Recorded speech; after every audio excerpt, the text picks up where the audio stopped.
আবৃত্তি করছি কবি মনসুর আজিজের লেখা কবিতা বিক্ষুব্ধ অন্তরগুলো মিছিল করবে।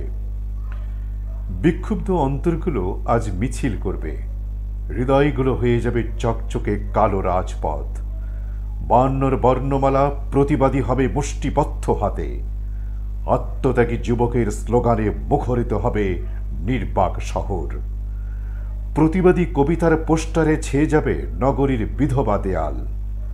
নপুংসক শাসকের গদিত্যাগের দেয়াল লিখন চলবে সারা রাত। উন্মাতাল হবে কলেজ বিশ্ববিদ্যালয়ের ঘুমন্ত ক্যাম্পাস। যখন 56,000 বর্গ মাইল আমাদের জেলখানা হয়ে আছে, তখন লোহার গরাদের ভয় করে কোনো লাভ নেই। যখন 15 কোটি নিরন্ন মানুষের আর্তিতে বাংলার মাটি প্রকম্পিত, তখন গুটি কয়েক দালালের ভয় করে কোনো লাভ নেই।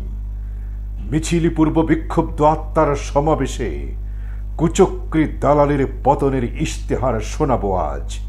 মনে রাখুন, আইনের তাবিজ হাতে বাঁধা দালাল, ব্যারিস্টার, উকিল, আমলা, রাজনীতিক, জনতার চোখ, সাংবাদিক, তারা জনগণের বন্ধু ছিল না কখনো। ক্ষমতার পেয়ালায় তারা চুমুক বসিয়েছে চিরকাল। ওদের চেয়ে ঢাকার ইলেকট্রিক তারে বসা কালো কাকগুলো অনেক বেশি দেশপ্রেমিক। 52, 62, 69, 71, 90-এর গণ আন্দোলনে ওরা কোরাস গিয়েছিল বিক্ষুব্ধ সমাবেশে। আজ কিছু আত্মত্যাগী যুবকের প্রয়োজন, যাদের বিক্ষুব্ধ অন্তরগুলো মিছিল করবে ঢাকার রাজপথে। শহর থেকে গ্রামান্তরে প্রতিবাদে কাঁপিয়ে তুলবে দালালের নিশ্ছিদ্র প্রাসাদ। প্রতিবাদী হাত চেপে ধরবে অত্যাচারীর গ্রীবা। বিক্ষুব্ধ অন্তরগুলো আজ তোমরা মিছিল করো, মিছিল করো, মিছিল করো।